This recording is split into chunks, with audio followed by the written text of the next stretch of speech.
Okay, so it was the first Max Sako interview. It's gonna be awesome to watch because it was pretty good. How Max is 9, right? 9, yeah, just turned 9. February 9. Okay, so you know who his favorite coach is? Do you know? Charlie Agazino. It is not Charlie Agostino. It is Guy Sako. Oh, it's Dad. He said Okay. you're his favorite coach. Good. You're tough on him, right? And we've talked about that before, but not like it's different tough. You stack the schedule against him tough. Yeah, well, I want him challenged all the time, but it's tough being a dad coach. You know, it's you wear one hat as a coach, one hat as a dad. And sometimes I'm just like everybody else. That line gets blurred sometimes, and it's difficult. But luckily, he's getting older and a little more mature, and it's easier to handle. You know. He just talked about, you told him if he went to state, even if he didn't place, he could get whatever he wants to eat. That was like one of his favorite things. I might have he said brought that. that up. I don't know. He brought that up. He got a Gatorade, something else. I don't know. He was pumped up about the Gatorade, but knowing that you're building bonds with him, and he said you're his favorite coach, right? Not Charlie, you. What's that like knowing you guys are like it's father time, you're doing business at the same time, and you're building a really good wrestling? Well, I always tell you, I have the most blessed life on anybody, you know. My family wrestles, my business wrestles, my friends wrestle. I have a really blessed life. This place, he called it home. He kept calling it home. He's like, oh man, I love this place. This is my playroom, he said. He literally said this is his playroom. He said, because you guys don't really have a playroom at the place where you live now, the old house and the new house. He said, does. It's just not 4,000 square feet. Yeah, That's all. but he likes to come in here and he says, it's awesome. I love it. This is home. My friends come here. They hang out. I love it. And then he said he likes to go over and help out next to the wall right behind you, Defense Soap. Yeah, he works pretty good. I get on today. He mopped the bathrooms today before anybody got here. But, you know, he actually likes production. He likes labeling and stuff like that. That's like not normal for a 9-year-old. Just He's so you not. know. He doesn't play video games. If he's not in here, he's in the back with an axe chopping a tree down or digging a hole or something. He's not normal. How different are you have 4 kids, right? Yeah. How different are you have 2 sons and 2 daughters, right? How different are they? I mean, of course, they're all different, but they're all the same. We try to raise our kids, with integrity and honesty and good values and morals and work ethic. We really stress those things, and they all do. But my daughter went to United States Military Academy. My oldest son went to UVA. So the 2 top schools in the country. These 2 they're a little more silver spoonish because Gus was a wooden spoon, Max is a silver spoon. Gus drove in a front seat of a bench seat of a pickup truck. Max drives in the back seat of a Mercedes. So there's differences, but Gus had my youth. Max has hopefully some wisdom or a little bit of better understanding of things. So I guess to answer your question, they're all different, but we're trying to raise them the same as best as we can. Does is there anything different that you do with Max that you did with Gus? Is there a lot different? Well, I'm Same? a little more patient, and I have a lot more resources nowadays. So Gus had a wrestling room in his house as a kid, but it was 15 by 13, and we could get 2 kids. Max was 4,000 square feet of wrestling room. We can run whole practices here, so there's a big difference there. My coaching staff is phenomenal. Well, Gus had me as a coach. So, that's the difference. Coach Russo, Chris Russo is in here today. All-American. All-American at Indiana, a 2-time state finalist, maybe a 3-time state finalist I'm not for sure. Amherst. I know 2 for sure. But he just got a new hip, he told me. He looks like he still wrestles. He still likes to wrestle and show technique. We work out every morning at 7:30. Me and him. What do you guys do? We lift, work out. Talk about money, I'm guessing? Talk you about guys talk about money. I think we talk about wrestling more than money, to be honest with you. But bringing in the coaches you got Dominic Abinator, you got Schroeder, one of the assistant coaches at Cleveland State, Yep. Purdue guy, and then Abinator, Michigan guy. He's at Cleveland State too. Yeah, he's an Asian Games finalist, lost to Yazdani in the finals of the Asian Games. A guy that should be at the World Championships, but there's some stuff that happened. But now he's at Cleveland State, All-American at Michigan, 3-time state champ for St. Edward. Just a thoroughbred guy. And you got all these guys coming in, right? Charlie, can't forget about Charlie. Gus when you need him, I'm guessing. Yep. What's it like having a coaching staff, a college-level coaching staff for youth wrestling? I've had that for probably the last 7 or 8 years now, and I don't know if you know how tough St. Ed's. I mean, St. Ed's is always tough, but I mean these kids are really, really solid. I mean, you got freshmen like the Miller brothers winning Fargo. You got guys like Patty Gallagher. I mean, these kids are really benefiting from the level of coaching that we're bringing in. I mean, and you mentioned Jeff Leonard. Yeah, you got Jeff. Right, Jeff Leonard. He knows what's going on. I think there's 11 guys in the room with Division I college wrestling. That's unbelievable. Running this company and how this is like, these are joined together. This is hand in hand. They're married together, right? Like, if I pushed you really hard or hit you with a car, we could push you through to where the factory is, right? Yep. It's by design. The door here is not big enough for the tow motor to get in because you didn't want this converted into. No, and every time if someone comes in and does like an analysis or company, like, you could put so many more racks in there, I'll just throw them right out of here. They have no idea, they have no clue what this room is or why this room is here. And yeah, that's why I know not to listen to these people. I see the OEC trophies in the background. You guys have won every level in the duels. You've won at every level. We took second in grade school duels. But I'm saying you have won every level. Well, the last 2 years we won every single state title possible except for grade school duels. We took second. I mean, you've won every level, but okay, so grade school duels you took second. Yeah. Every level but grade school duels when you took second. Yeah. Right? What's it like to know that these guys are put into an advantageous position right from Westshore to St. Edward? It's awesome. I always said, I think I've had this conversation with you before, I was always that kid on the outside looking in my whole life. I was always a kid on the outside looking in. I finally broke through that, believe it or not, in college. I wrestled Iowa. When I wrestled Bubba Strauss in Iowa, and that's when my wrestling career kind of like changed and everything started to fall in my favor. But I didn't want my kids or my wrestlers to be that guy on the outside looking in. I wanted my guys to be the ones that people are looking at. So I give them every opportunity to be that guy, and that's how we do it. So you're like Cleveland State. I think that's like you're alluding to.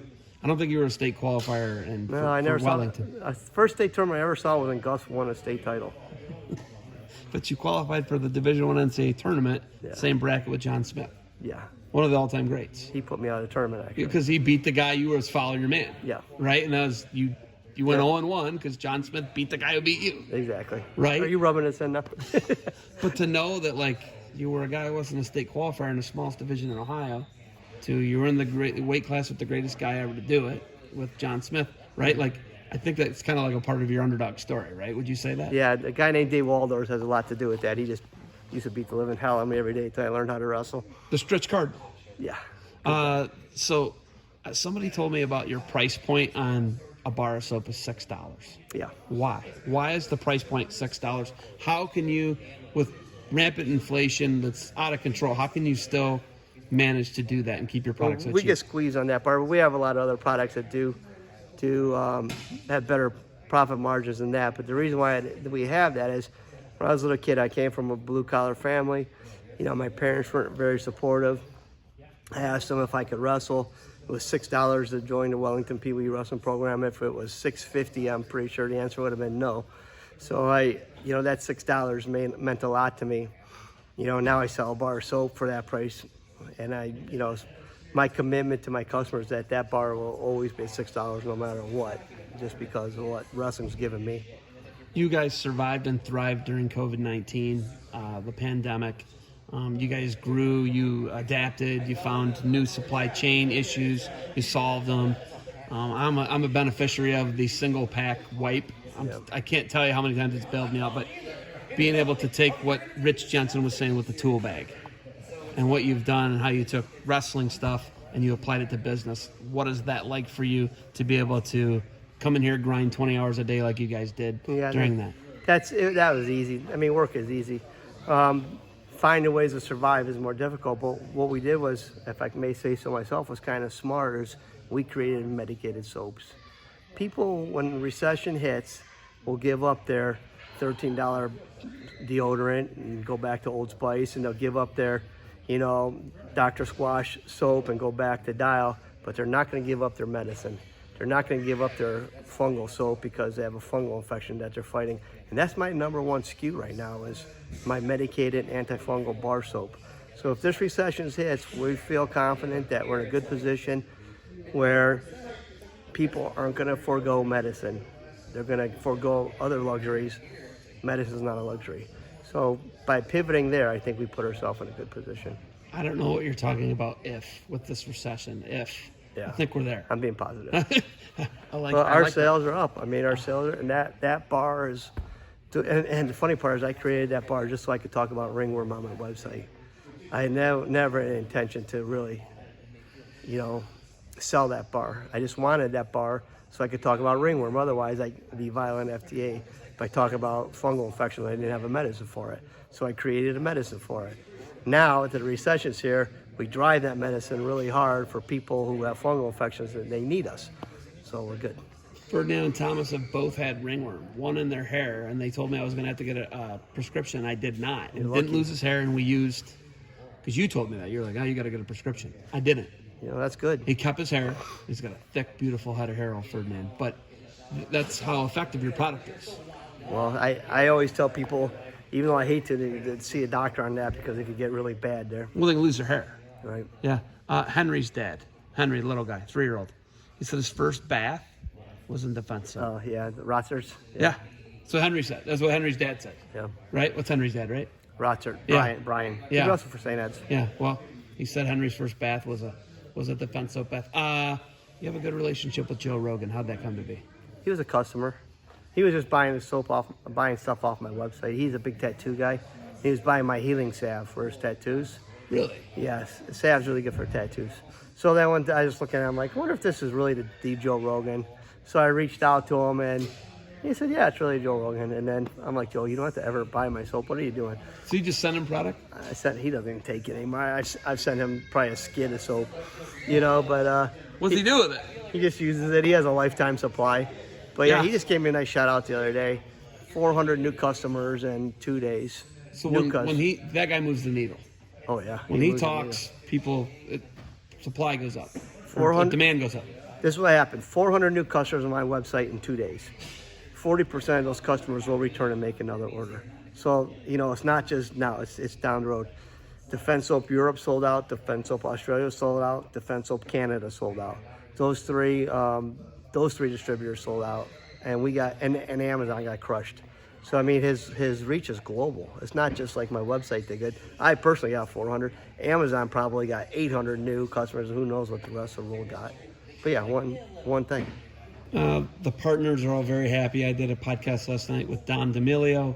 Super happy and stoked about their partnership with you. I know OAC with Jared Opper. They're super happy. I'm super happy. Rich Johnson, everybody's super happy. Why are people so happy, and why is it so easy to deal with you then? We just try to treat people the way we want to be treated.